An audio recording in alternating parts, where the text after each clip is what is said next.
Kung dito po sa Maynila, Viva Nazareno ang maririnig hanggang bukas sa Cebu, pitsin nyo ang pagpupugay lalo't malapit na ang pista ng Senyor Santo Niño. At kanina nga, libo-libo nang lumahok sa Penitential Walk with Jesus. Nakatutok si Fe Marie Dumabo ng GMA Regional TV. Alas 3 ng madaling araw pa lang, maraming deboto na ang naghihintay sa kahabaan ng Osmeña Boulevard sa Cebu City sa pagsisimula ng Penitential Walk with Jesus. Lalo pang naramdaman ang debosyon ng marami nang umusad ang prosesyon alas 4 ng madaling araw. Mula Fuente Osmeña Circle, papunta sa Basilica Minore del Santo Niño.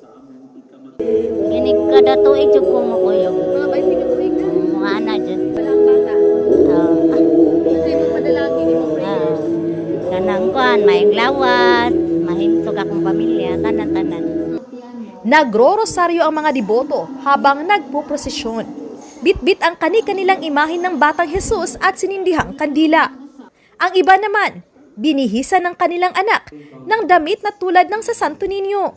Isa sa kanila ang 6 na buwang sanggol na si Amelia Ken na ayon sa kanyang mga magulang ay isang miracle baby. Ito nila ang kanilang paraan ng pagpapasalamat kay Santo Niño. Miracle ba natubuhan. Karon nga amo lang ipa isip pasalamat ba. Abay ninyo.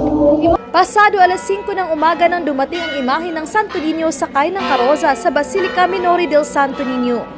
We need to be one community of believers, marching onwards through one faith to the one and only God, Señor Santo Niño. Puno rin ng mga deboto ang simbahan at pilgrim center ng Basilica Minore del Santo Niño. Kaya nalagpasan ang 5,000 maximum capacity ng compound ng simbahan. Kaya hanggang sa labas, may mga deboto na nakikinig sa misa sa pamamagitan ng mga LED wall.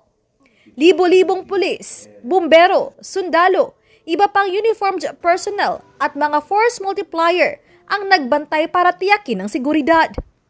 May mga medical station at personnel sa paligid at sa loob ng compound ng basilika. Simula ngayong araw, may 11 novena masses kada araw hanggang January 16. Naging payapa ang buong Penitential Walk with Jesus. Ayon sa Cebu City Police Office, umabot sa mahigit 240,000 na mga deboto ang lumahok sa prosesyon mula Fuente Osmeña Circle hanggang sa Basilica Minore del Santo Niño. Para sa GMA Regional TV at GMA Integrated News, ako si Fe Marie Dumabo, nakatutok 24 oras.